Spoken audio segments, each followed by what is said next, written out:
Now, like if I'm in a rush, I should have left early, so I'm gonna be late. My fault, and I just gotta miss out on it. But as far as people like I can see them zipping in and out of traffic. But it's like if we still like a car or two around each other, then cool. Yeah, if people are keeping like the left lane fully open for no reason, and you still letting us stay back, I gotta kind of get a little irritated. But I learned being in Atlanta, do not get road rage. One, insurance rates is going up, so please relax. Like let's get to our destination safe. I don't want to damage the car, and we got to go to the collision center and go through Enterprise not having a car and all that. You know how that. 100%. No, I'm on the same page. If you're now tuning in, you're right on time. Ladies and gentlemen, I have the pleasure of vibing with the one and only, the Street Scholar is in the building, ladies and gentlemen. Thank y'all. What's good, baby? How y'all doing? We're fired up. Yeah. Because we're ready to be schooled right now. Okay. We need to be schooled on the streets and understanding what's going on outside. Let's get it. Let's get it. Before we dive in, please open up by letting everybody know where you're from and what you do. Okay, so I go by the name Street Scholar. I'm a New Orleans NO representative. 7 Ward to the West Bank, Algiers, 1.5. A lot of y'all don't give us no love talking about we ain't from New Orleans, but we gonna get into that later on throughout the interview. But New Orleans, 7 Ward born always. I always rep that out, stuff like that. So, and I just stayed all over New Orleans, so that's where I'm from, But I'm in the state of Georgia. I don't say ATL because I'm ducked off in the outskirts. So, yeah. If you have to put a number to it, how long have you been the Street Scholar? Since I can say 2000. Well, I'm gonna say the 90s, but officially 2003, 2004. 2003, 2004, you can coin the phrase then, right? Yeah. Okay, what happened in 2003, 2004 to cause you to say, all right now I'm all of y'all's teachers? So, I would say it was a mixture of me listening to the music that I listened to, being from New Orleans, being that I don't consider myself gangster, nothing like that. I kind of more relaxed. I played sports, and I was just always around in the city. But I moved in a smarter manner, meaning I didn't want to be gangster because I didn't really think that they needed another gangster from the city of New Orleans. If you know the reputation, you kind of realize, okay, they got so many of that, people like that. Be yourself. Yeah. And, so I heard a Nas song, and I remember saying Street Scholar, and I was like, damn, that's my real name. It's Skylar. So it kind of fit, and being from the streets, and so it's Scholar, like Street Scholar / Street Scholar. Yep. And it just became and then it was so. It stuck, and people, I thought people was gonna kind of look at it like, oh, you're not from certain hoods, and you're not from this place, so street. But it was like nobody ever really questioned it. Like I've never, oh, he not street. I'm like, shit, I'm out here, I'm outside, so. So it looks like you actually have been the Street Scholar the whole time, and that's why nobody questioned it. Yeah. What makes you the Street Scholar? I always tried to do music, being that I'm an artist, in a educational style without preaching though. Meaning I'm gonna tell you about the streets. I might not have certain elements of it, but I'm gonna give you what I've seen, what I've endured, what I've encountered and stuff like that. So I always thought that was kind of the best way to say that. I would give y'all the street scholar element of it. And then I went to college and stuff like that, finished high school. I was actually kind of smart, child. So, so pretty much you experienced a lot and then you put it all in the music. Yes, ma'am. And do you ever feel vulnerable letting these strangers into your life like that? Nah. Like I said, I would say I'm an open book and whatnot. It's not many secrets because I tell folks, don't tell me your secret because once you tell me, it's not a secret. So. So you're open. Yeah, unfortunately, don't tell me some stuff about, because I don't want to hear about other people like that in that fashion. And if you tell me something and it's supposed to be a secret, but you tell me, then it ain't no secret. Because my secrets you ain't gonna never know about. I'm taking them shits to the grave, big dog. I'm sorry, but so it's public record at that point. Record. It's public. Now, in court, it's different, but I ain't going to court either. That's why I don't do certain stuff. You ain't got to worry about me testifying or nothing like that. Things of that nature. Please, don't tell me that you killed somebody. I don't want to know. Leave me out of it. Well, at least you're being honest, because a lot of people they put up that front like, yeah, I can hold your secret, but the reality is they can't. They can't. And I don't even know why people believe it. I tell folks, if you really think about it, look at the amount of time given, right? And I always say, let's just go off of increments of 3 years. Your man might, hold you down. Okay. 5 years, if he got an old lady, but if he got an old lady and he got a kid, that kid that's 5 years go from 5 to 10. Yeah. That 10-year-old go to 15, and you missing a certain amount of years. 7 or better, man. He telling. He won't go home. His son went from being 14 to 21. Like that changes. Like, and it's Have you ever heard of it going the other way though? What you mean? Oh, with that same dynamic, taking that amount of time. Yeah, and not saying anything. No, I haven't. I like somebody eventually cracks at some point. Only people that don't crack is people that got caught on their own and don't have nobody to tell on. Ooh. That's only why they do their whole. Like, man, he came home solid. He ain't had nobody to tell on. That's what the case is. It's pretty much human behavior. Yeah, we're all gonna pretty much go that route. Boys gonna crack. I always feel and especially if it's something that they didn't plan to do or they didn't want to do, somebody gonna tell. And if they don't tell, they're gonna say something to somebody else who gonna tell. So, how did the street scholar box up this opinion and give it to the public? I tell them straight, no filter. No filter? No filter. So you just be like, he about to tell on you, so you better. He's gonna tell on you. Like, don't. Anytime one of my homies be like, man, not here real. I don't believe it. You got to prove it. Like, make me a liar in that regard, and I'm okay. I'm okay with being wrong in that case. Make me believe it, but make the streets. You ain't got to make the streets and the internet and all that. Make the courts and all that. You a stand up person, like you say. Yeah. And y'all go do a crime. Hold your man down. Hold him down, because if not, telling us, oh, bro, I'm gonna hold it down. I don't believe it till I see it. I guarantee somebody in that back room talking to Adele, hey, so what you think if I do this? And they gonna tell. What's one thing you feel like the street needs to be educated on that we are kind of like dropping the ball on? That the street's a myth. Being a gangster is cool, and being educated is stupid. Like, or it was lame to be smart. Like, to finish school and get it. Like, you ain't even got, I even say school, just to get educate yourself. Like, learn. The more and more you learn, it's always helpful. Like, never feel like you I know it all already. Like, research it again or review it again. They say you can't teach an old dog new tricks, but I feel like you can. You should be able to. Should be. Because especially if that old dog is always willing to accept, upgrading their knowledge, or would you say updating? Upgrading. It's like updating your hardware, yeah. Software. Why not update it? Why not? I think like we're all students in this until we go. So whether they want to admit it or not, because an adult can learn from a child. Yep. And I think a lot of us drew the line and made it seem like children are supposed to learn from us 100%. I think that's why we have YNs, to be quite honest, because we're not listening to them. Look, and that's why I feel comfortable with the YNs, at least the ones I've encountered, because I listen to them. I peep them out. I'm like, and then everybody tries to escape from them, giving them that name. Oh, man, I don't trust. Like, you're not supposed to trust them, but listen to them. Hear what they're saying. Yeah. It might be a call for help, or it might be a call for attention in a sense of giving you it. Like, hey, be attentive to what they're saying, because they'll put you on game real fast. You talk to one of them crazy at the gas station. Ooh. I mean, like, I think what we focus on is their reaction. But if we actually took the time to listen to what was going to be said, what they wanted to say would be a whole nother ballgame. Yep. Because, like, we're coming from a point of we weren't being heard at all. At all.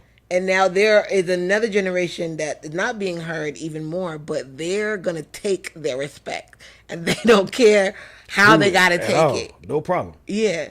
I always say, like, so, and then other question would be, who's teaching them, or who has taught them? Yeah. And if we're the generation before them, and we're like, you have never taught or communicated with these YNs, then you can't get mad at them for being who, like, they don't care about you. But if you talk to them, listen to them, hear them out, peep out what they're saying, or have taught them, certain things, then you'll kind of be on point with them a lot more. That's why I don't really actually, be honest, I don't have no problem with them. What do you think we're lacking in our generation in communicating with them? Communication skills. The skill of being able to talk to them. That's the problem. Like, running away from them. They're doing what other people used to do to us, though. I always tell folks that, like, not trying to hear them. Sometimes you just got to stop talking and just listen to what they're saying. See what they're saying. Like, sometimes they just really want to be heard and respected a certain way. Like, people tend to hold on to, oh, man, I ain't going to let them talk to me crazy. If they talking crazy, that's cool. Okay. Let them talk crazy because that's the way they gonna vent. Yeah, however they gonna say what they gotta say. And the next thing you know, they be like, "Man, my fault, OG, bro. I ain't mean it. I ain't, you know, bro. I just be trying to, bro." And man, you be listening to a nigga though, bro. And I be like, "Yeah, like, bro, you don't think I want to spaz on people or say some crazy shit to people before?" And I always tell them that. And they be like, "Damn, I ain't never think." I'm like, yeah. Like, I won't spaz on you right now, but I realize the dynamic. You with the Draco, like, does that make sense? Scholar, where did this coolness come from, though? It's not like an overnight situation. You did not tell me. You can't tell me that you woke up like every day and this was you, always willing to just take it in and absorb everybody else's negativity. I would say my pops. Shout out to my parents, both my mom and my dad. I grew up in a 2-parent household, so if you grew up around, and then I got a mom who's smaller than my dad, and my dad realizes it, and he ain't never try to hit my mom or nothing like that. So my mom talk reckless, like, to people. Like, I ain't gonna lie, little bitty woman, I'd be like, damn, like, shit. So to see him be so relaxed is like, you know how you as a kid, you be like, man, you let somebody talk to you like that, and you'd be like, what I'm gonna do, bro? Like.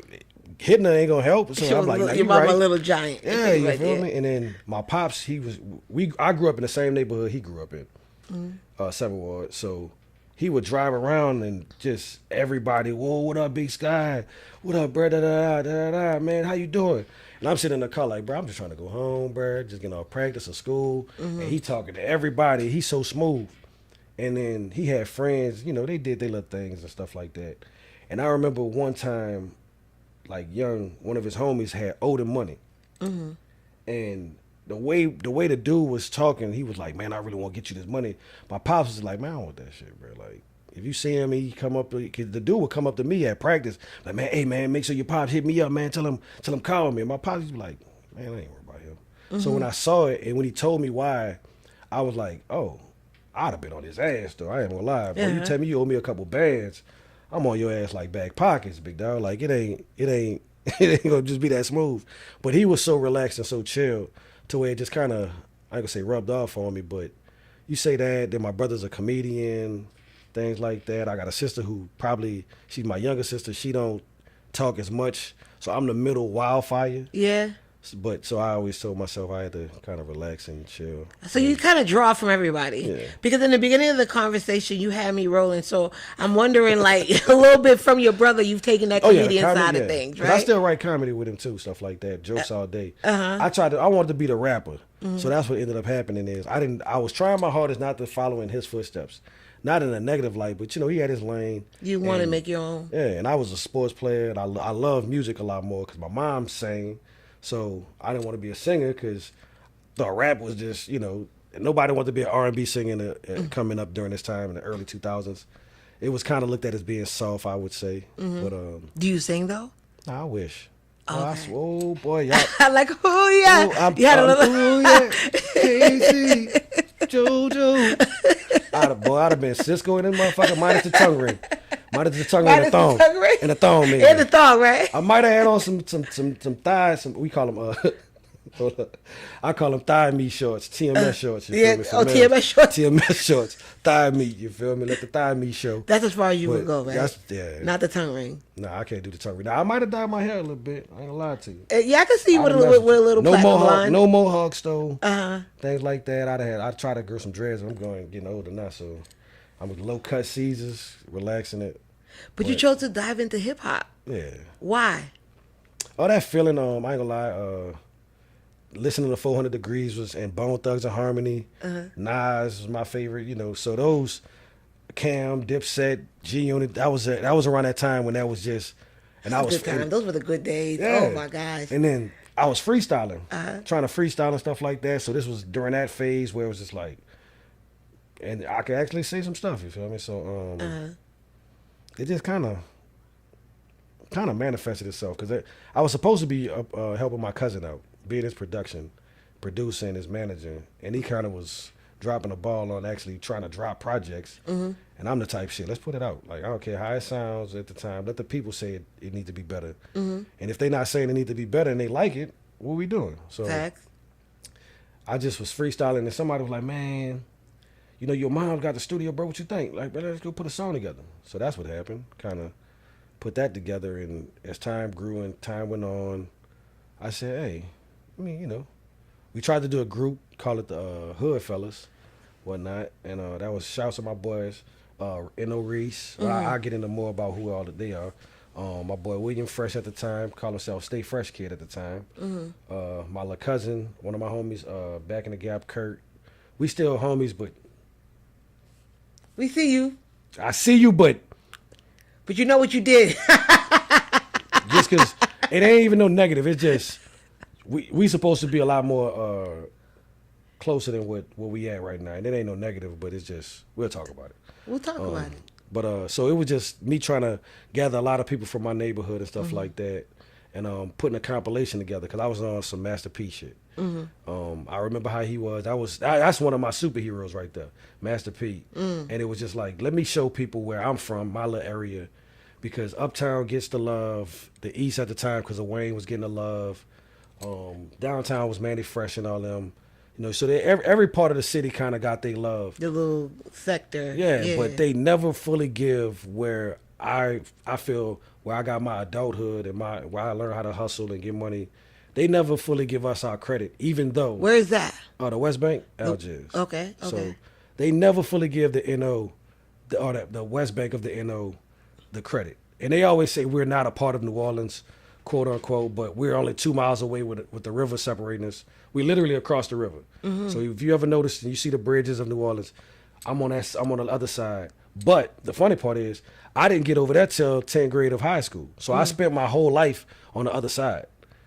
So I'm embedded. I know all of y'all from this point. Yeah.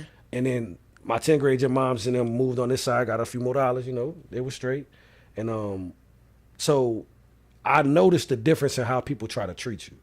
But everything we do in life is still across the river. Yeah. Like working downtown, Saints, Bourbon Street, Canal Street, you know, the malls. Although we had the better mall. Y'all know that, Oakwood.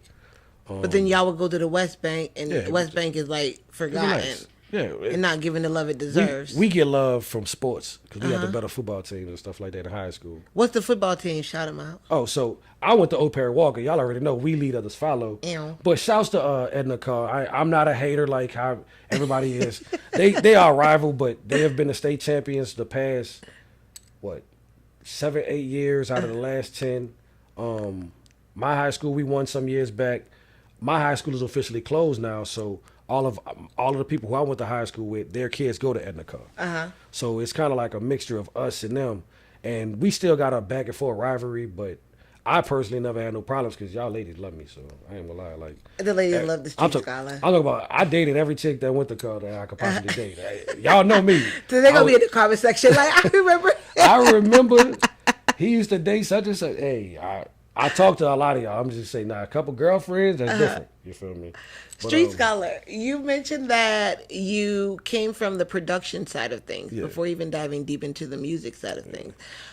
What is the kind of like major nugget you picked up in the production side that you feel like people should know? I would say something that if you don't know, you might, drop the ball. Understanding the music and the business. The production kind of gives you the opportunity to be behind the scenes, I would say. Like, you're not in front of the camera at first or at all the time. Like, a lot of producers aren't even known. So what happens is you have to figure out the way to get your money. Because a lot of rappers or just musicians, people don't pay, the producers. Like, they don't really figure out a way to pay. So I would say that helped as far as learning the business side. How do I get paid from giving somebody a beat? And then when we started, you talking about it's not digital, so nobody's finding your money for you. You kind of got to know, or if you send somebody a production, a track, how are you going to know that they used it? If because we were doing CDs and stuff like that. So you could send it to somebody, no emails at this time, just straight CD. I give you a beat CD with 10, 12 tracks. I don't know if you use one of them. And it's in limbo until you probably hear it coming out of Africa or something. Like wait a minute. I'll get to that. We're going to get to a situation with Africa, which ain't a problem. It was funny as hell. What happened? Talk to me. Let's get to it. So as time has gone, digital world had kind of transitioned from CDs. I in my thoughts, I feel someone got me out of a CD, right? What ends up happening is one of my old CDs, I go to re-release it digitally once the digital world kind of popped off. I had dropped other stuff on digital world that was brand new and newer stuff like that. I go to upload my old CD. They're telling me, no, you can't do it. This is owned by somebody else.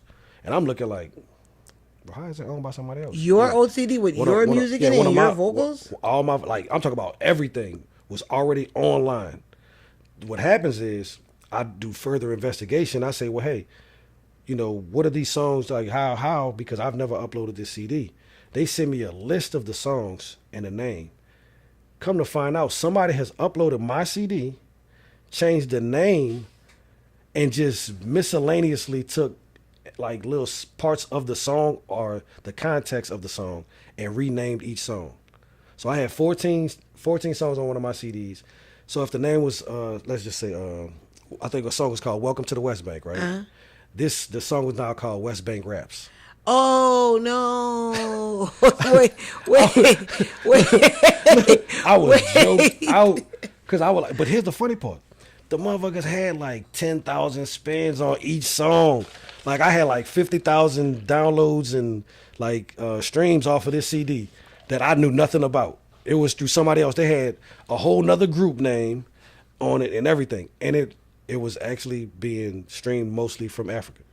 Oh shoot! This person got like a whole like. He probably out there touring off of my CD and everything. It's not funny. Like, it's not funny. That shit was hilarious. But that shit was hilarious. Someone had your voice and the mic. I'm talking about they didn't change nothing. They didn't. The only thing they changed was the cover, the group name, and the song names. But how did that lyrics, happen? The songs. I'm talking about my voice, everything. I don't even know because again I had never put that CD on digital.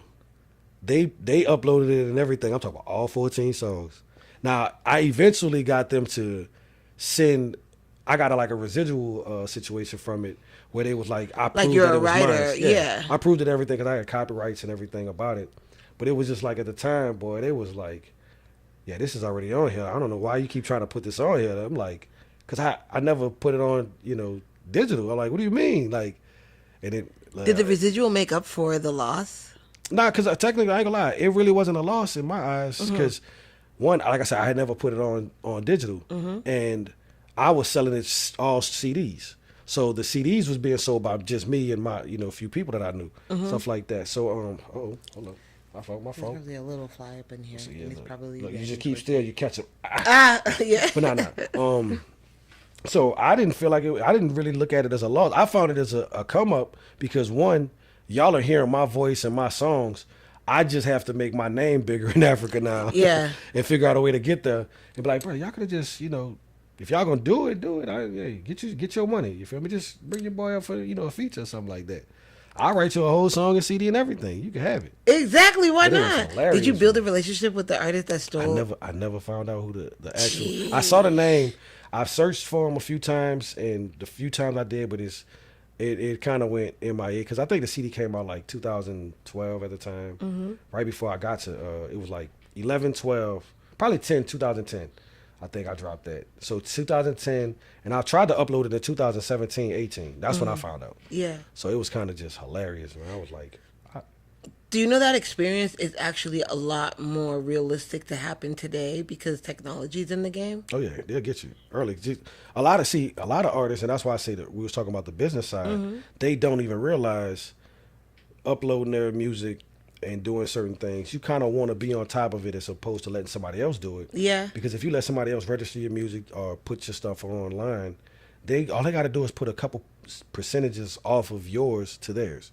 Just sign their name on it, saying I'm a writer or something like that. 5% don't sound like a lot, but if I do it to 100 artists, and some of these artists are selling and doing certain things, I'm making a nice little residual check that you don't even know about because you letting somebody else register your music for you.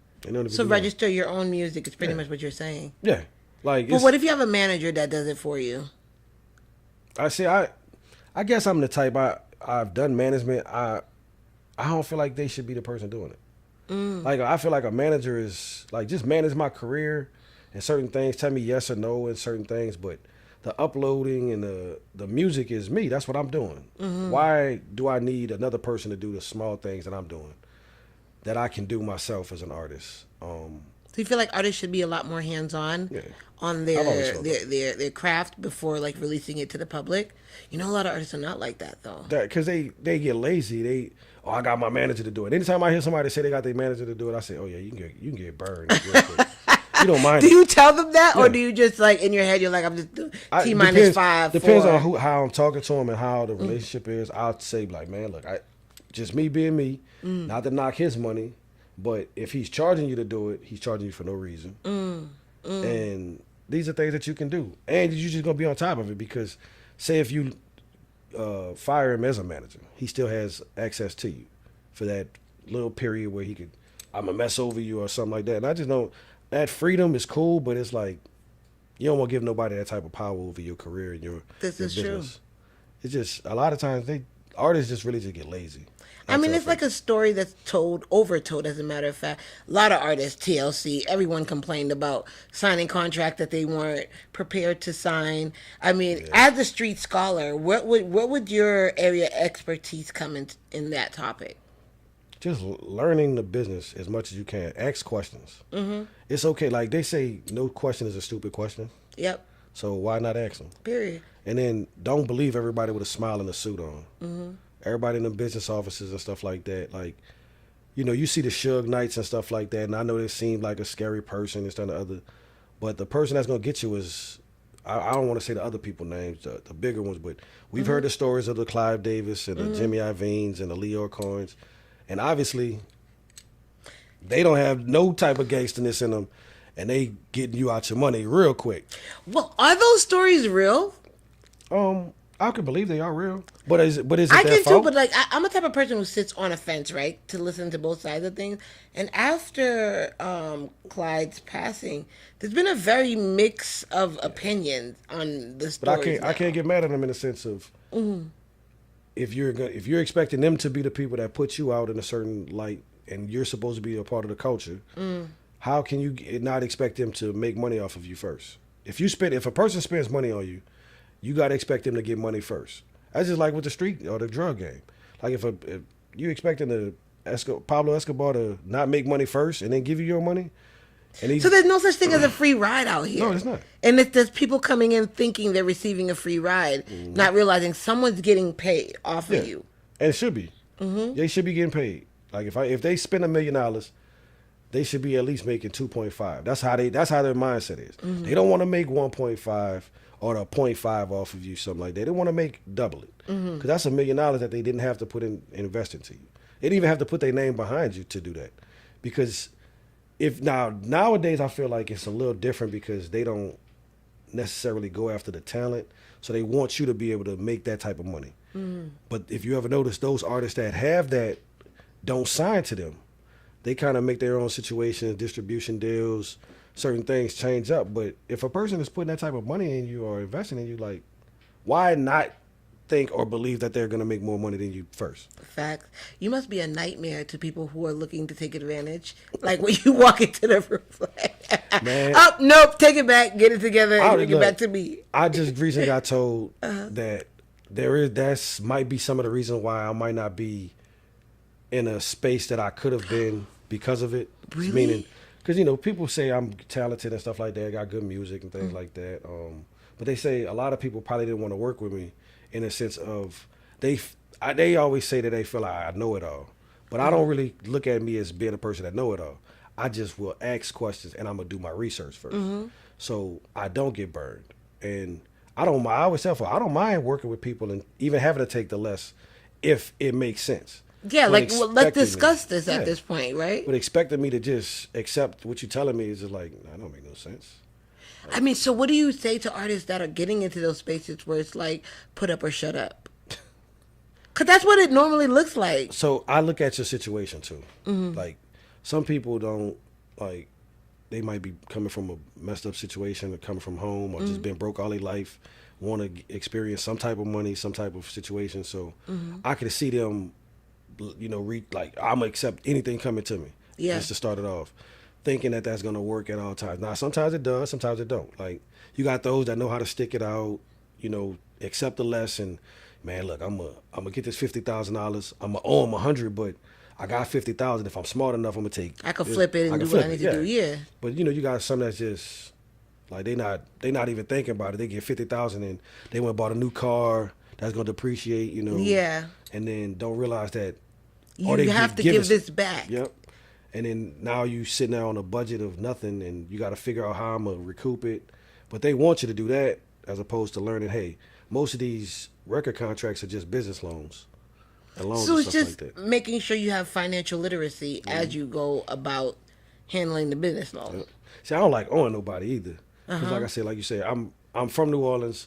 Like I said, I'm not from the streets, but I'm from the streets. Meaning I'm not a part of the dope life or the drug dealer life. But I realize if somebody fronts you a pack, you owe them that back. Yeah. And the difference is they come and bust your head. They're gonna beat your ass or try to kill you. So I always looked at like owing somebody just wasn't in the things of want to do.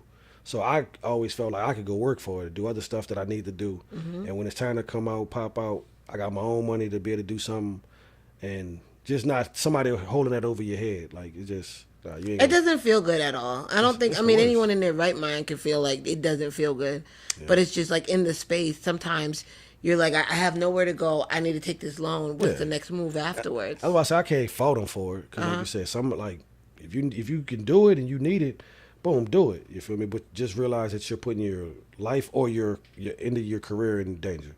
That's what I always tell folks. So there's a risk and there's a reward. It's all on how you play it too. Because you got some people that I got so much music to where I'm gonna get out of it, and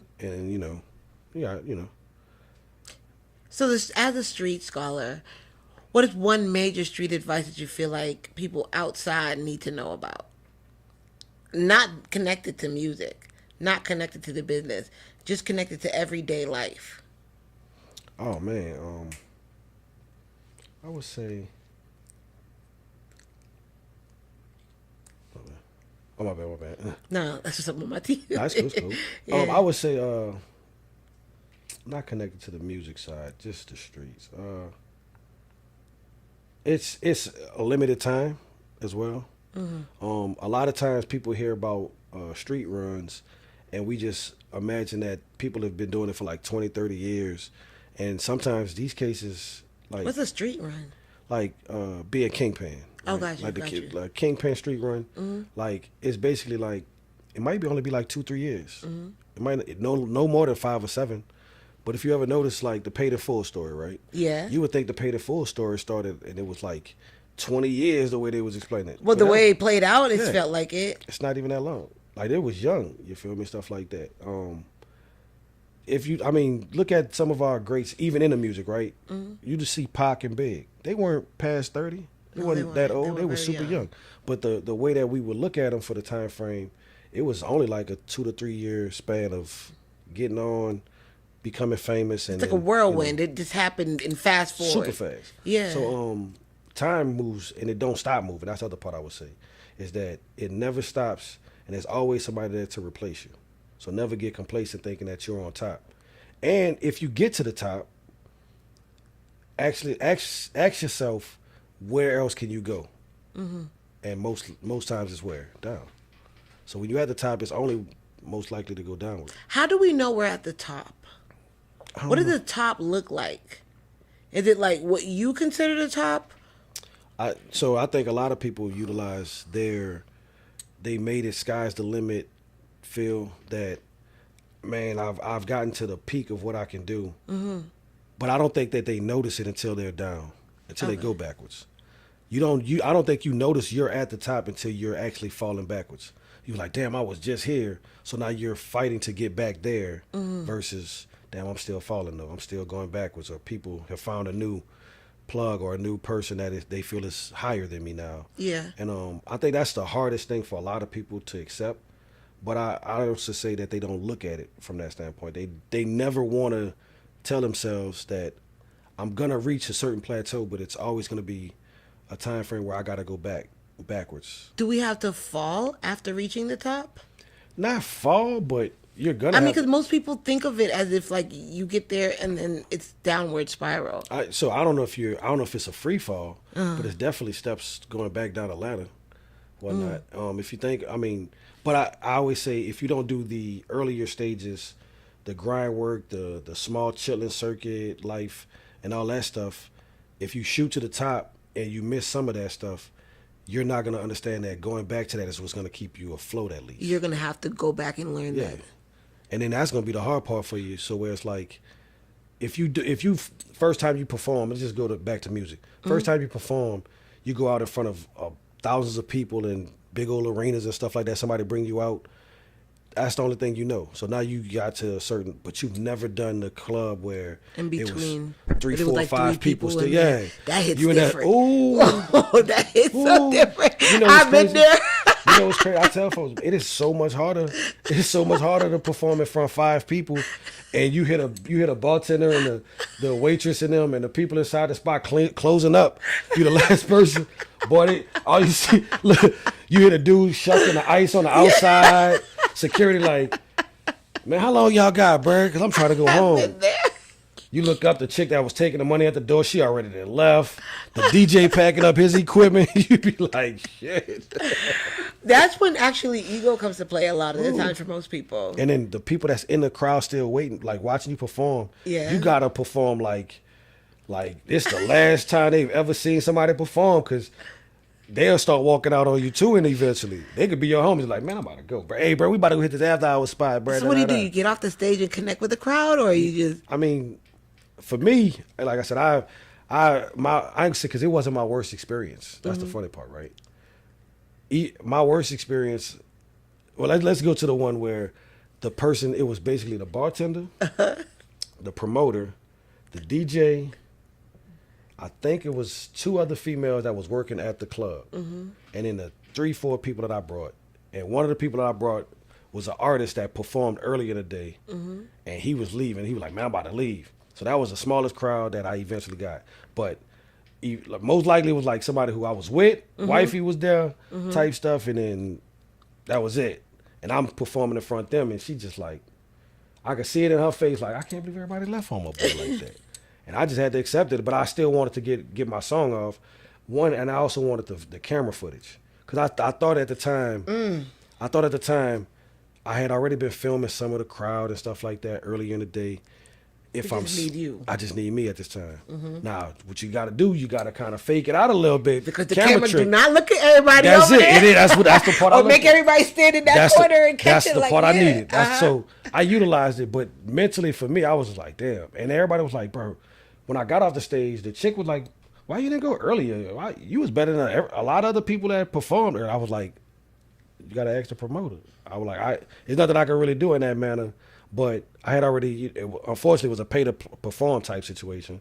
So I had already paid, which I don't like doing. Y'all got to stop that. Unless, we'll get to that too. That's a whole nother, that's a very, go ahead, I'm listening. So I paid, so I'm just like, I want to perform, and I had already got there. I was left from a certain part of the city to go to another part of the city. So I'm like, I'm going to do it. No problem. Even if everybody's leaving. And it helped after a while, because it was like the promoter saw it. The people in the club saw it. And I ended up getting to the club myself by double backing up on them and asking, hey, can I figure out a way to rent this myself? Stuff like that. Cause y'all had a good crowd, but the artists, the people was complaining about small stuff. So I kind of was like, I learned how to put on my own shows, so I'm a double back. And it was like one of them open mic situations where you just can't let that stuff opportunity pass just because of this. And it could have been practice too. So like I said, it was just getting on stage, learning, like knowing my song, rapping it, getting some footage from it, taking some pictures. I felt my outfit was fresh, so I took a couple pictures for the Instagram at the time. So it's done like a true pro. Honestly, I've experienced the exact same thing where I showed up to perform and I was like, is everybody ready to rock? And it was like 3 people in the audience. You hear the crickets in the back. All 3 of you, let's get it. Put your hands up. People in there looking at you like, man, hurry up, man. Get it going. Keep it going, bro. Make some noise. You had a whole speech between songs like, yo, this next song is for such. DJ just pressing play on you like, bro, he ain't even put no pause in it. Yeah. You like, damn. Do I suck? Am I that bad? No, you're not. It's just there's 3 people here, and we're trying to keep the 3 people in the building. And we close in 10 minutes. Your set is 8. Like, I ain't got time. So I've experienced it, and I think those things are necessary. Honestly, well, it definitely it builds is. character. It definitely does. You know what I mean? Like it makes you understand that. Like it doesn't matter how good you think you You either are. gonna quit or you not, boy. I'm telling you that it's gonna let you know, hey, this gonna sit you down, boy, because you be at home like, man, I know I asked such and such to come. You looking at your Facebook, how many messages I sent back? Man, I asked you. I don't like you no more. I asked you. And then this is the one that really gets you really pissed off. Next 2 days, man, how the show went? Man, don't ask me that dumbass question. Don't ask me that dumbass question. Don't ask me that dumbass question. But then you gotta try to humble yourself so you don't give it that energy. Because you gonna invite them to the next show. Right, I'm gonna keep inviting you. I'm gonna invite you to the next show, so I can't be like, don't ask me about it. I done did 100 shows. You ain't show up to 99 of them. Yeah, I'll be like, there was so many people you missed out. Oh my gosh. Like, oh, bro. Man, look at the pictures. Man, look at the man. They had some females in her fight. Man, y'all boys missed out on the. Y'all staring all on. Just like it's the same 6 girls though. Hey, you could have got one of them though. All you need is one. All you need is all one. You need is one. That's how you gotta move. Trying to holler at 5 of them. All you need is one, bro. You know what? You are the street scholar because these type of experience can also break an artist. Oh, yeah. A lot of artists. There was actually an artist recently that was like trending on TikTok because she went to an event and she was on the flyer to perform, but they had her perform literally at the end. People were leaving and they threw her on, and the DJ said, I never even had your music, and they threw it on there and she still had to do it. But you know, a lot of people go on there to just vent and cry. So she was like crying online about it. But it's one of those things where you have to take it. Yeah, you definitely gotta accept it. It's crazy part. So because I do my own shows a lot of times where I call other artists, we go to other cities and stuff like that.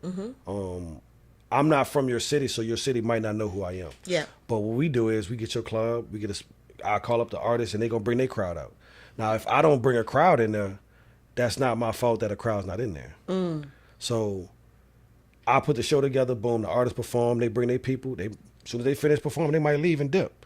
Facts. I'll go last, though. Like, sometimes I might open up the show as like 1 or 2 songs just to kind of get the crowd, because I know a lot of people don't like to go first.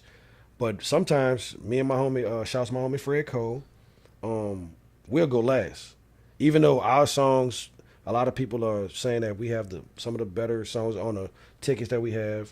Even though I feel like we put a lot of good artists and varieties, on the shows. They still be like, man, y'all should have performed that earlier, man. They had a bigger crowd. And I'm like, it's not something I can really control all the time. So sometimes our crowds are smaller than the initial crowd or the middle crowd. And if I already have the lineup set up a certain way, I don't just throw us in there like, oh man, fuck that. I want to, get us in there. You should like sandwich yourself in. So we started switching it out in a sense like that. But I also be wanting the artists to see it in a sense of, damn, bro, like that was love, bro. You ain't even like, oh, you knocking us, you feel me? You giving us the opportunity. Because one, I always feel like your fans see it. People see it, this and the other, and then, like I said, the video kind of, it lies, but it don't lie. So you'll see the recap video, and then you'll see us perform. I might throw us in there and be like, damn, I ain't hear that song. And then we'll do another show in the city. Now you're more entitled, I can say entitled, but you more feel, damn, I can do it this time. I can put us second, third, or put us, if it's a 10 slot, put us 5 and 6. And now you don't have a problem going last because we just went last on our show that we did last time with y'all.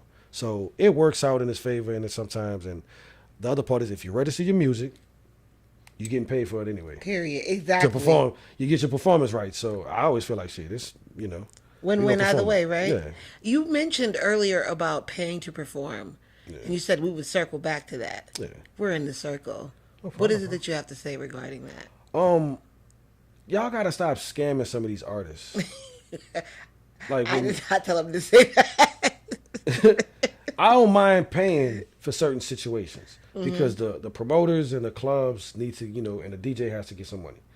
But it's like y'all are trying to charge people, and then y'all are telling them, y'all are offering them something that y'all not giving them. And all you got to really do is tell a person, man, we giving you a stage and a mic.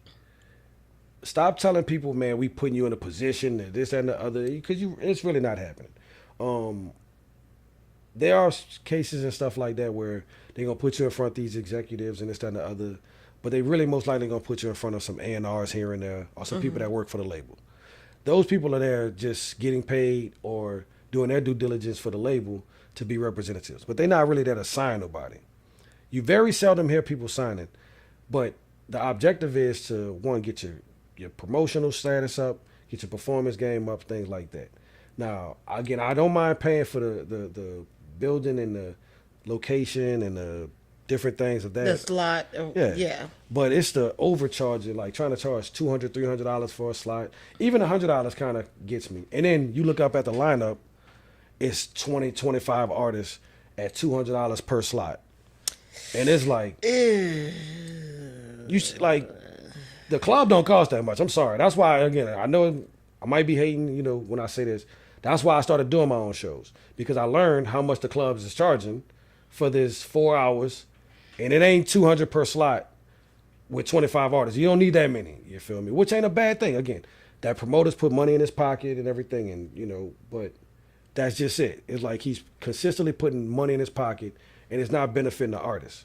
And that's some of the times the issues. It's not like if you pay $200, boom, hey, I'm going to, get you some other things of that nature, put you in a position to where you learn a business, some seminars, some, something. They don't even tell artists that they can actually use this performance and put it in their BMI or their ASCAP as a performance thing. So artists are just performing songs that they don't register. And not realizing that they can actually benefit off of this live performance. Yeah. Sometimes they charge you more for cameramen, things like that. So I always say, y'all got to just stop overcharging. I'm not saying don't charge, because, again, you put your time, your effort, making a flyer, putting their name on there, getting a DJ the music sent. But deliver what you said you're going to deliver. Yeah. And then just don't overdo it. Don't stop lying to the artist. Because if not, I'm going to tell you like this. I'm going to step back. I'm going to step on your toes, and I'm going to talk to the artist myself if I pop up at one of these shows. And I'm like, look, you come perform with me at another show. We're going to go get our fan base. Especially if you, okay, you spend $200 on a show, perform, and you bring 20 people in there, and each person paid $10 or $20 to get in. I actually have a friend that actually managed to get something like that going, where they sold out the house.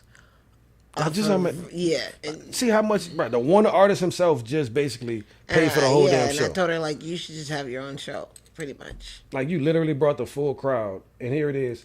And then they don't even double back and say, well, hey, man, I saw that you had a bunch of people in there. They didn't throw her nothing. Nothing after. Like, no money back. No opportunity, like, look, come back to another show. You ain't going to have to pay. Something like that. Like, I might have the 24 other artists paying, but at least you don't have to pay. Now, it's kind of messed up, but it ain't. Because headliner or something, like, give them something to where it's going to be beneficial. It's appreciated what you've done here. The promoter would be saying the person's name, right? Come into the stage. Next is, hey, what's your name again, bro? The person that ate up the crowd last time. That's my name. Are you kidding me? He'd be like Street Stu, Staler. No, man, it's Scholar. Like, that's why, so I've seen and experienced that. It's funny as hell. But it just, like I said, it was all a learning experience, and it made me say, put your own shows together, find a venues, even if it got to be a small room where it's 25 people could only fit in here, and we selling 50 tickets. Like, you get what I'm saying? Like, hey, you got a line outside. We said earlier, the camera see 50. Listen, man, that thing look like you were packed, bro. Like, I gotta see his hands. That's it. Just throw hands in there, throw a little smoke in that thing, have it foggy for you. Just put a bunch of hands, put a different shirt on the other hand. Like, So people be like, damn, bro, man, that thing was packed, bro. Yeah. Put your hands in, man, hey, get a cameraman. Now, like, if you have stuff like that where you got pictures, video, something else offered, I could understand that, because you got to pay them people to, edit and drop stuff down, interviews, things like that, because that's stuff that we do at our show, where it's like, I got my cameraman, I bring my own camera, I set up somebody to do an interview, which reminds me, we're going to talk about that after, about doing some shows, when I do the live show, if y'all don't mind doing remote interviews and stuff like that for artists. We could talk about it. Yeah. So that's stuff that we try to do too, where we're giving artists an opportunity to at least benefit from this performance. Even if it's not nationally known and all that stuff, we gonna put a flyer together. I'm gonna make sure that you know to perform your registered songs. I'm gonna try to get you an interview. We're gonna try to put it out, for people. I'll give you the clip for it to let people know, hey, this is what you're doing. This is where I'm performing at. and get your crowd going, get your fan base up. So Street Scholar strikes again. Pretty much, long story short, it's just get paid for your craft. Yeah. You know what I mean? It's You there. paying There's for it. other opportunities for you to get paid for your craft. And when you're performing and paying to perform, it's not always a bad thing. It's not. But when you do it, make sure you're getting Get your something bang from for it. your buck. Yeah. Because one, we're paying for a lot of stuff ourselves. Just the initial song recording, the production, the engineering, the mastering, the mixing. Ooh. The distribution side, you got to pay a few dollars for that. The travel to the show, the promotion for the show, the timing of you possibly could have been at work, but you might have took off that day. So you're doing a lot more for you to not get nothing from it, as opposed to saying exposure. 100%. And they don't even expose nothing. What are you working on musically that we need to be aware of? Oh, well, as of lately, I've been doing a lot more singles. I was supposed to put out Overlooked, Underrated, a CD, but then I started seeing a lot of clips and stuff like that from different execs where they were saying, don't put your album out or put an album out until you've got a certain amount of fans and they're anticipating. That way they'll the gravitate to album. the big body of work. So I've been doing a lot more singles, but I have been working on with different artists. One named Eno Reese, who I was saying earlier, he's based in New Orleans. I got Fred Cole, who's based in Birmingham, Alabama. Myself here, my cousin Tell 'em Tales, she's out of New Orleans. Who else? Shout out to my boy Davion. Davion, we see you. He's here. He's from St. Louis, but he's here. He's a new R&B singer / engineer at the studio I work at, Square Globe Studios. So we're gonna be dropping his project Davion Forever soon. I'm also a new host of the radio show called Connected to the Streets, which is now on 101tkoradio.com. App is on Android and Apple. So that show will be kicking off on the 30th. And if not the 30th, the next Thursday after. So every Thursday night, 8 to 10, is going to be my time slot so far. What are you going to be talking about on Connected to the Streets? Well, it's something for the artists, independent artists, talented artists, just an array of different things. We just going to stay connected to the streets, basically. Kind of play off my name. But it was basically me being able to give artists an opportunity to get their music played. One, get business spotlights, production spotlights. We're possibly doing a artist interview. I'm still in a mix of trying to figure out how that's going to go, whether it's going to be live or it's just going to be filmed and put out after. But it was basically just be staying connected and random topics. I'm going to try to do more business topics based to stay connected to the streets versus the hot mess of the week. Yeah. But I'm going to have a segment for it. You're always going to be fed with the hot mess. Yeah, I'm going to do 10 minutes of it. I'm going to feed y'all what's going on out here. But I'm going to try to keep it more music related. I like certain topics to talk about, but I'm not a political person. I think that we get too frustrated with the political side, which isn't a bad thing. It's just you find out who people are when it comes to talking political. Like, bro, I liked you at one time, bro. Right, God damn. Now I don't even want to talk to you no more. I don't know. It's just, you remember when political conversations was not like dinner table talk? Yeah, we couldn't talk like nobody really. It's just like you knew who was on the same side as you, and then you just voted how you voted. But now it's just on forefront. Like, it's on Front Street. Everybody's in your business. And see, I now realize that, let me see, I think the first president I came up, like, as a child, like, so as a baby, it was either Reagan or Bush, the first Bush. Who was first, Reagan or Bush? Reagan. So Reagan. So I think I'm born at the end of Jimmy Carter's, going into Ronald Reagan's regime. If I'm not mistaken. I think it was Bush. But I know it's one of those two. Uh-huh. But I know, so as a child, up until I think the second Bush is when I became an adult, or when I was at least going to college. I'm not going to say a full adult because I was still young. And that was 2001. But that was that's when you were like woke. You were awake. You start seeing it like, okay, now I get to pay attention to it. And the next year they're going to be asking me to vote type stuff. And then, we have the Obamas. We have the... everybody. I think the Obama was the official, I'm an adult now, I now know exactly what I want to vote for, who And I I have want to to vote affect for. change. Yeah. Yep. Mm-hmm. So that's the one where I felt it started really. I started noticing it, and then from that point on, it was just like, What is going on? oh my goodness. It's been like, And, what? and then, What is going on? hey, I'm talking about, man, because I feel, it's crazy. Being that I started paying attention with the second Bush, you realize he was a president that everybody didn't like for a while, right? Yeah. Now you look at him, they don't even say He's like, nothing about him He's no not more. so bad after Yeah, you like, damn, like. What? And I remember Kanye West, George Bush doesn't like. I was like, oh, okay. And then now it's like, my boy out there passing out snacks and stuff. Like, yo, you want to? You want to laugh at Tammy? You think my boy out there passing out Snickers and shit to Michelle? And I'm just like, I remember when y'all hated this man. Like, and then now it's like, they've gotten so horrible with the political side where it's just like, yo, I don't know, bro. Like, they got names, Sleepy Joe. They got, like, damn, bro. Like, it's the leader of our country, bro. Like, let me tell you something. So I just leave him alone. The country's being ran, and my thing is like, whatever the hierarchies choose to make the things go right, whoever's feeling. I told you, I like to sit on a fence and see what's going on. Yeah. And lean where it makes sense. Right.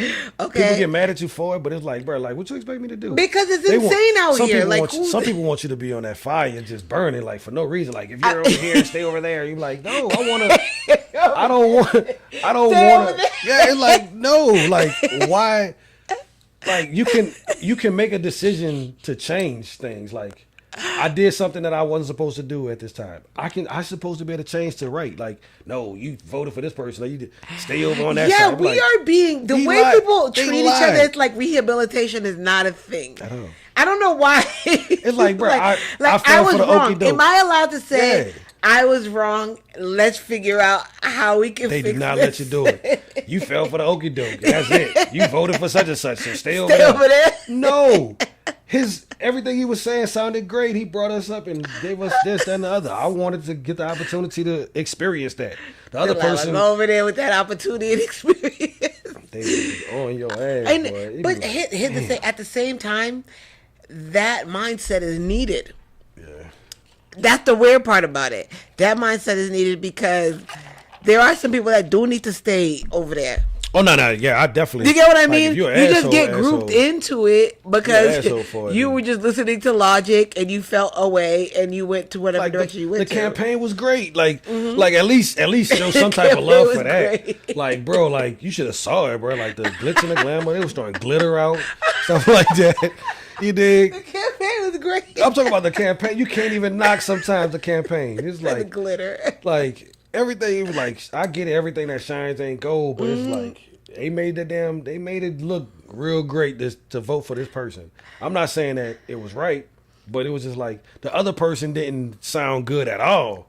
Like, nothing. Like, so now we're actually wrestling against what sounds the worst, as opposed to like, what sounds the best. Two evils. It's like, why are we doing less than two evils? Can we just all collectively say no to everybody and then just do something else? So you feel how I feel. Because, see, I'll be like, why are we in a rush to go get another person to, like, every time for... Because I don't like the... What is it? 8 years? You get up to 8 years, 4 years, 4 years. 4 years.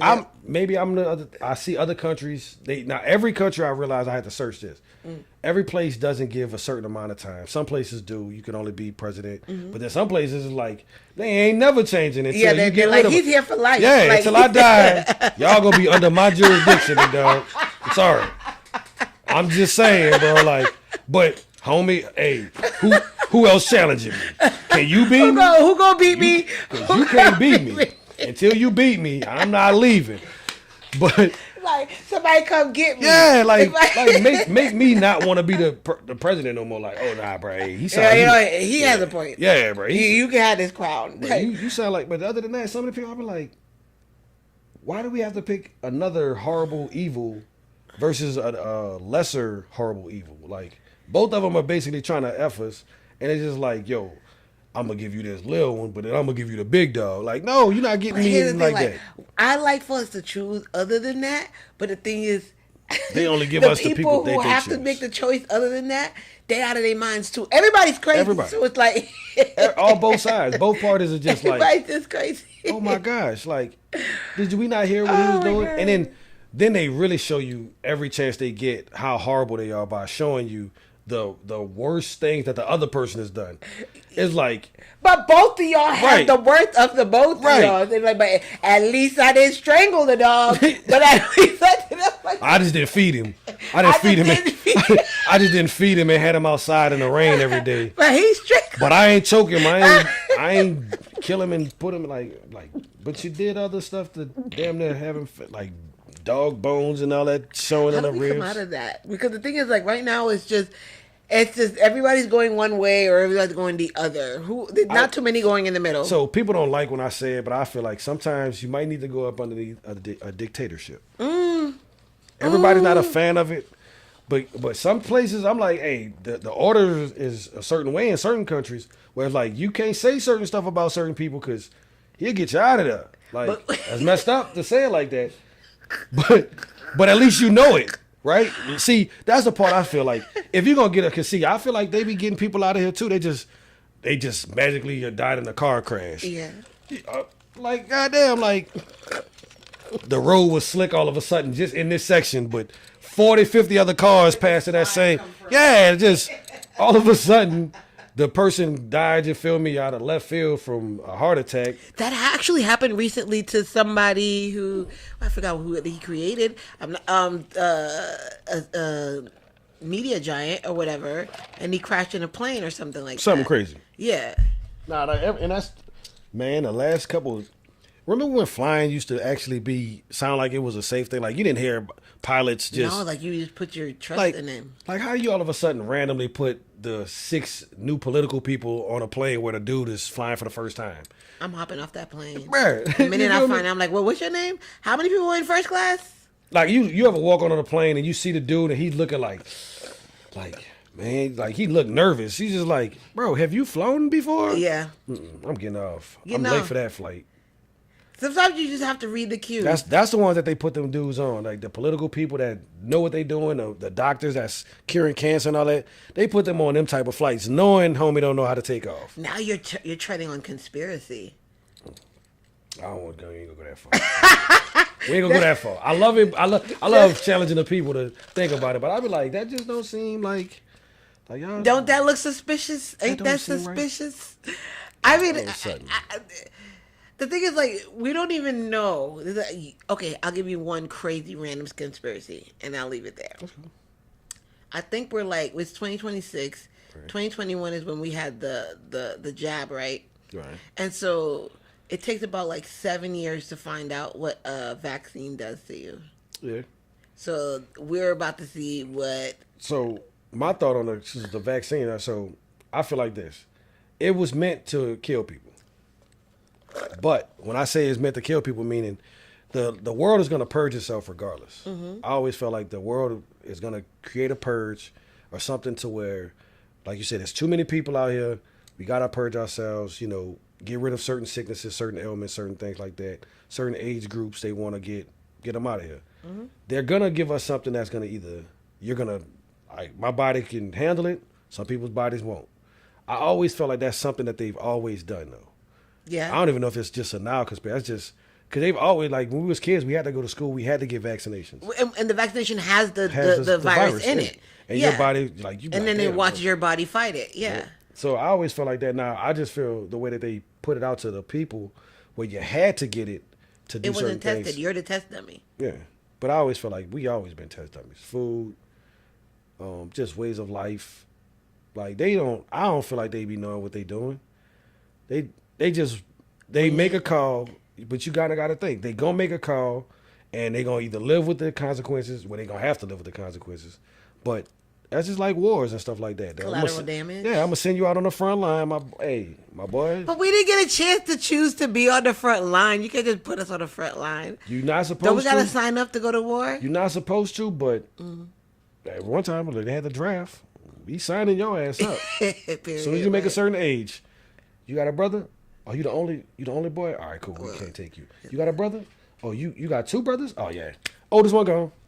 You out of here. But at a point, they would just it doesn't matter if it was one or two brothers. It'd be like, tell your mama bye. Tell your mom, kiss him on the cheek. Like, you know. So I always felt like they always gonna put us on the front line. It's really just, it was us that was like, oh, the part that get me is, it's like the police and the people who police the things aren't regular people. That's the part that gets me. So it's like, so like the military, that's regular people.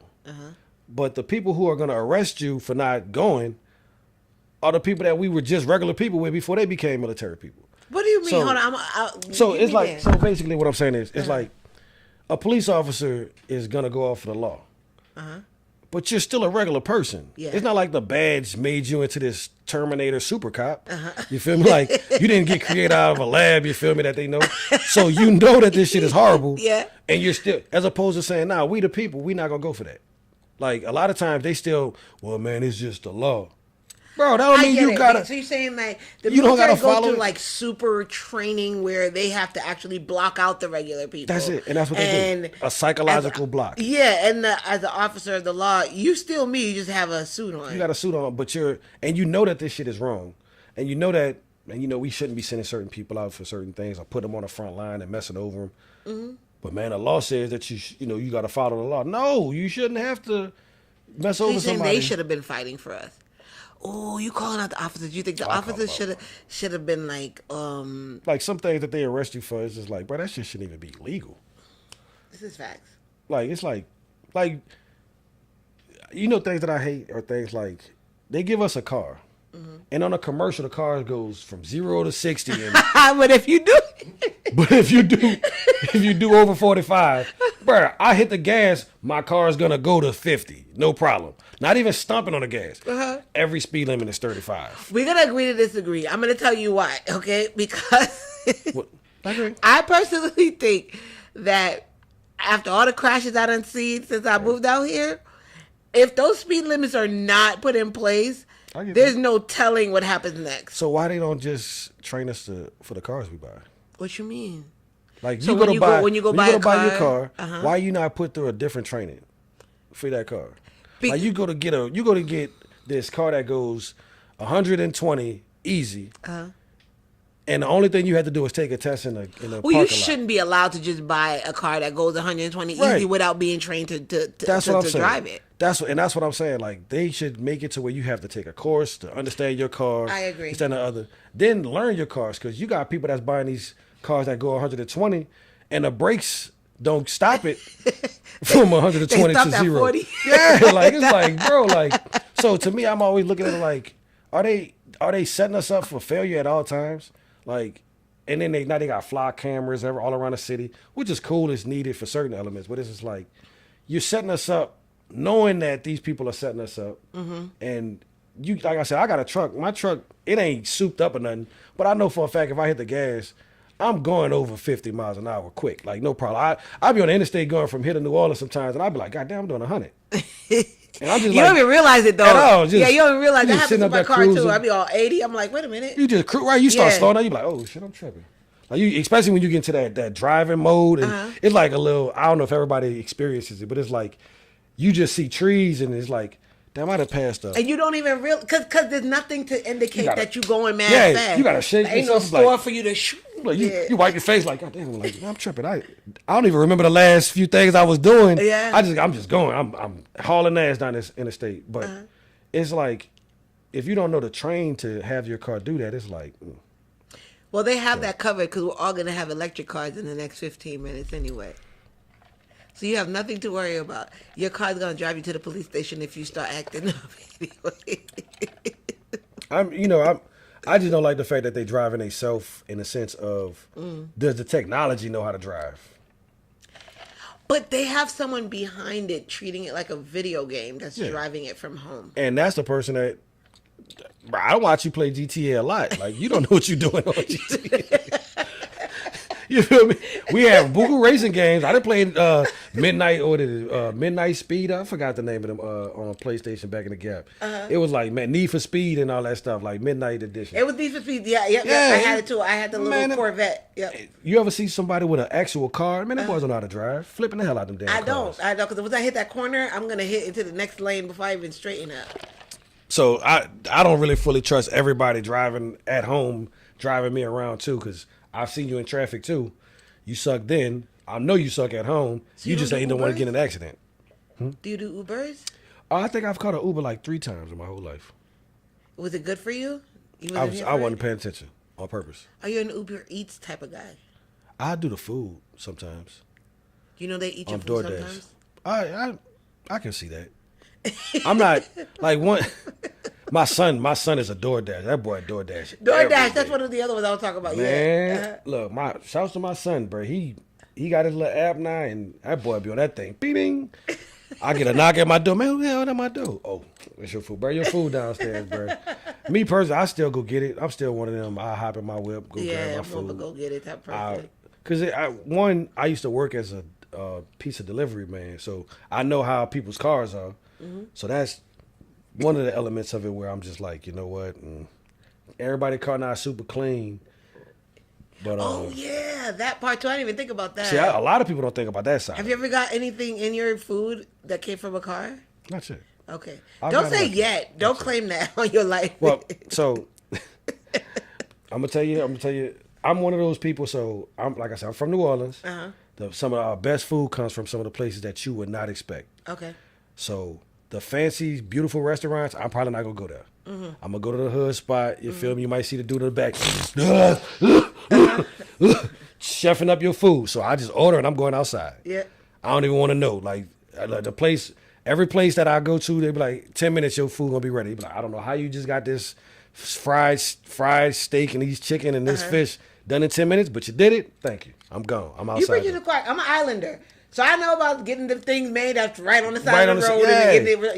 We on the same page. I'm one of them in a food truck dude, so I'm just like, I don't even want to know. As soon as I order, bing, bing, bing. Just make it taste like last time. Thank you. Yeah, that's it. Yeah. That's it. You feel me? I might get a little extra stuff, but I'm just like, you know what? I'm just going to dig in and just a little extra seasoning on it from that cough. Yep. Extra seasoning for the cough is crazy.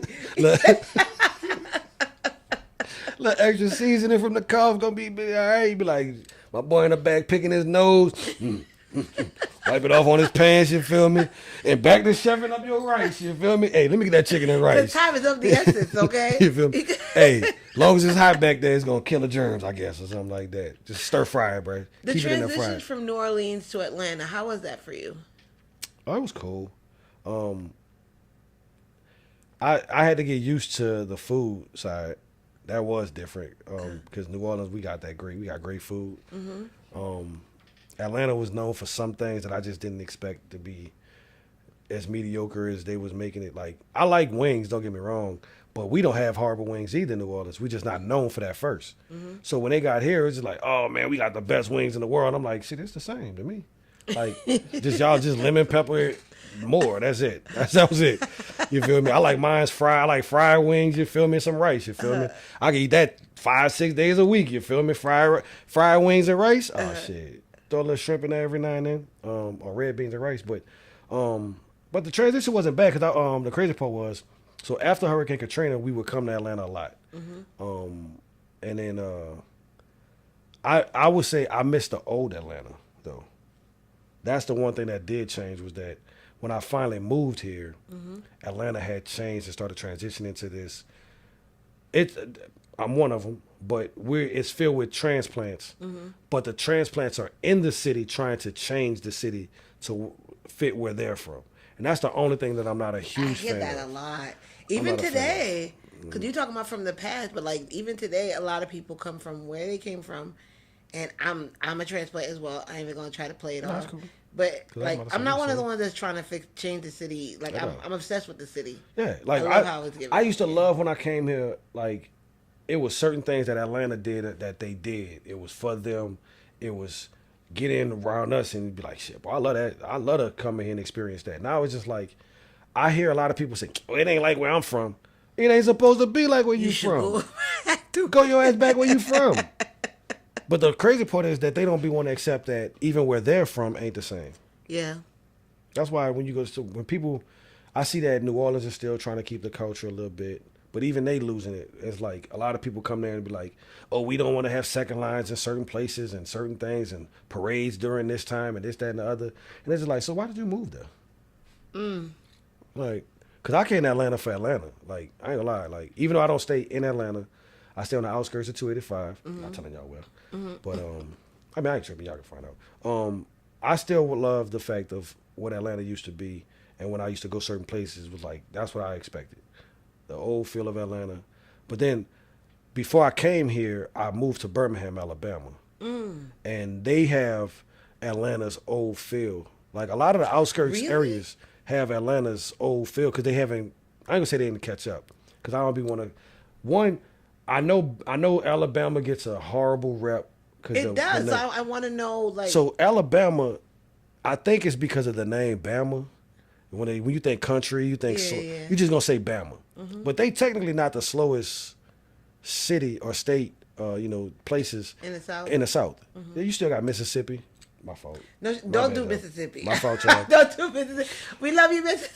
We love you, Crooked Letter. Still got South Carolina. My bad. My fault, y'all. Don't get mad at me. But they got places that are slower than Alabama. And Birmingham they catching up, like, they're not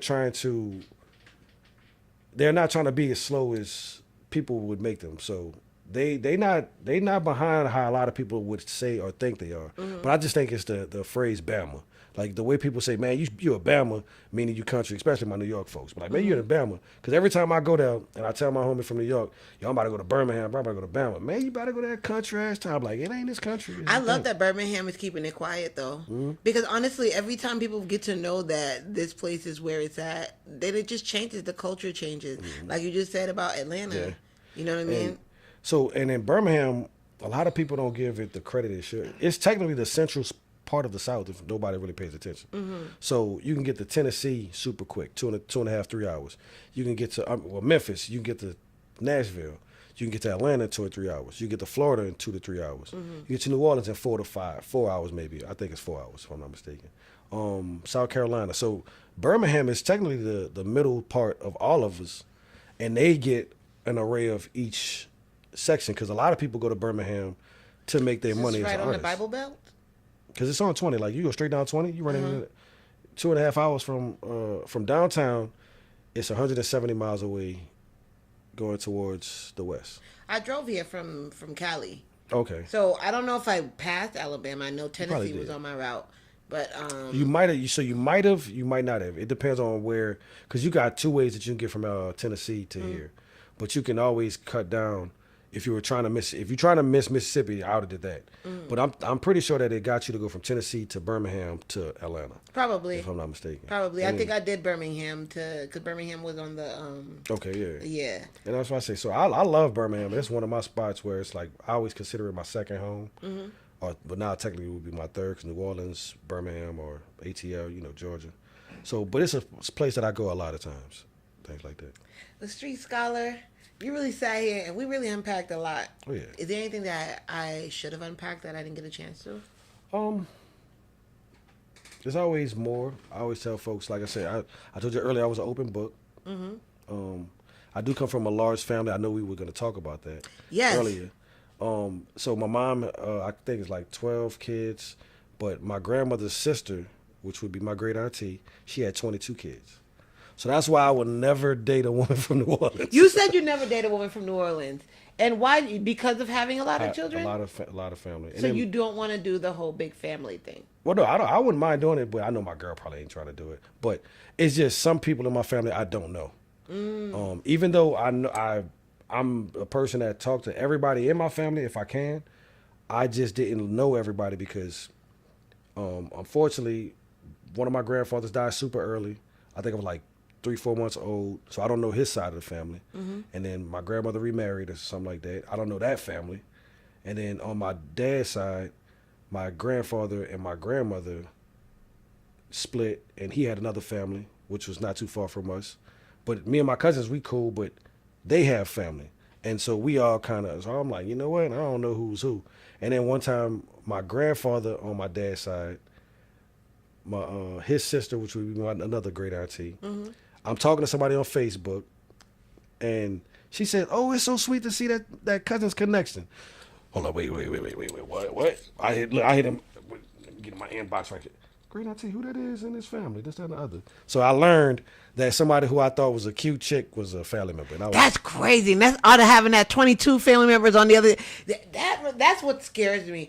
And not knowing who these people are, that's the one that'll get you. So, y'all know I love New Orleans, but sorry, ladies, it's over now. Because he's your cousin. And before we get close to wrapping up, I do want to point out this barcode. Oh. If you zoom in, you can take a picture of it. But what happens when I take a picture of this barcode? Oh, it goes to my website or it goes to my Instagram, which will still bring you to my website, which is imstreetscholar.com or I'm Street Scholar. Not I-A-M, but I am Street Scholar. Street Scholar, you also have merch. Oh, yeah. Look at this. Look at these dope socks. Y'all gonna see it on my feet. And just remember that I got it from the Street Scholar. But please, go ahead. Present it for us. Look.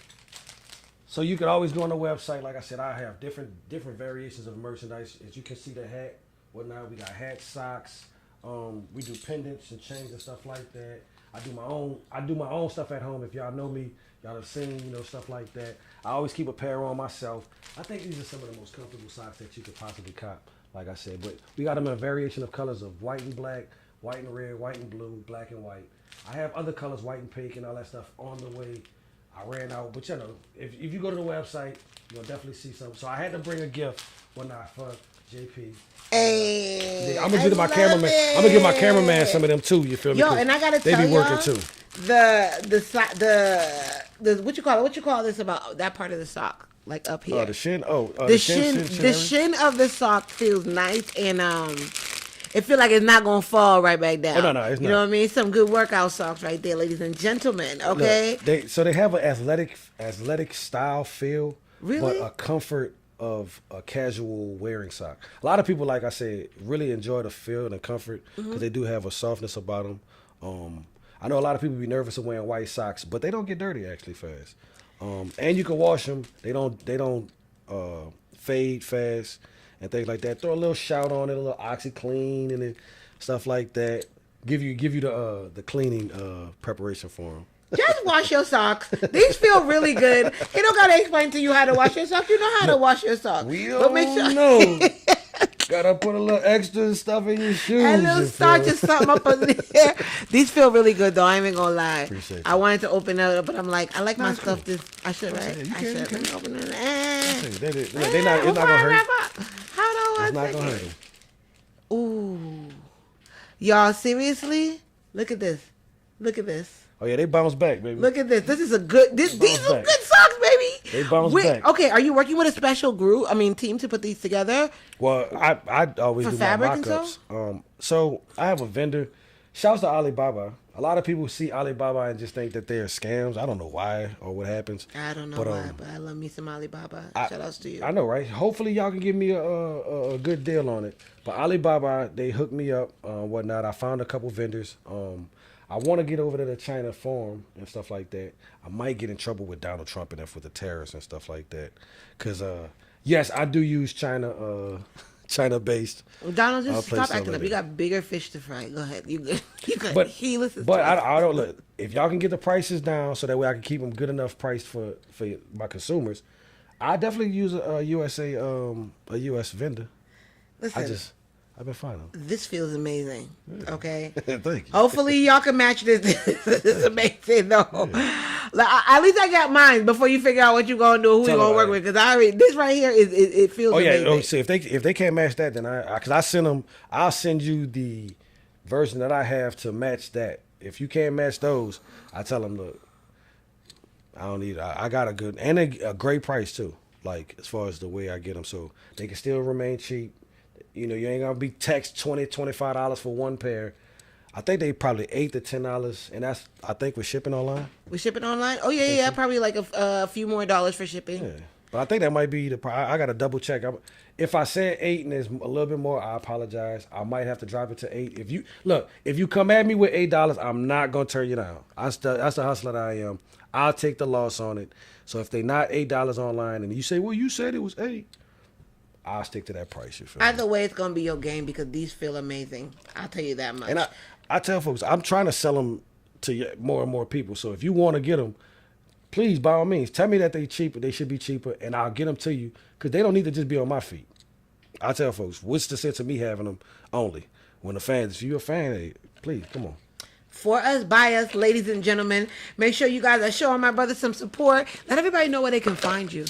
So you can find me on I'm Street Scholar on Instagram. You can also find me at I'mStreetScholar.com. I do have I Am Street Scholar as an Instagram as well. We also have a new Instagram for my radio show called Connected to the Streets. That's on Instagram as well. I will give y'all my phone number, but I don't need y'all calling me completely. I wouldn't mind. Do that. There's a lot of people. I just hang up on you. I hang up. I find a way to monetize it like Mike Jones. I'm telling you. I'm telling you. Look, don't call this man. Y'all call my cell Make sure phone. you follow his link. Y'all follow. I'll put the link right here. Right. That's what we see. It's right underneath. Right. Read the Mickey Mouse head. But, okay, ladies and gentlemen. That was Street Scholar giving us a little piece of what's coming down the pipelines. Meaning, y'all got to tune in for the rest. Brothers like these don't come a dime a dozen. I love to see people like you who are pouring back into the people and making sure that even if you're releasing music, even if you're putting together merch and so on, that you're making sure that you do it with your true self in mind. Okay, like this is the type of what's the word I'm looking for? Example that we need in this space right now. It's 2026. Let's make sure that we grow. Because I don't mind giving artists their socks too. So if you have a brand and you need yours done, I do not mind sharing the resources for you getting your brand and your stuff up. Because mine might not sell as much as yours, and I'm still in there making money. So if we could sell your socks more, let's get it. Hey, I have no problem. Contact me, baby. There y'all have it. Me. That's an opportunity for collaboration. Get with it or get left behind. Cut and print. Beautiful. WeFam coming soon. That was great. Oh my gosh. This was so past that. We so past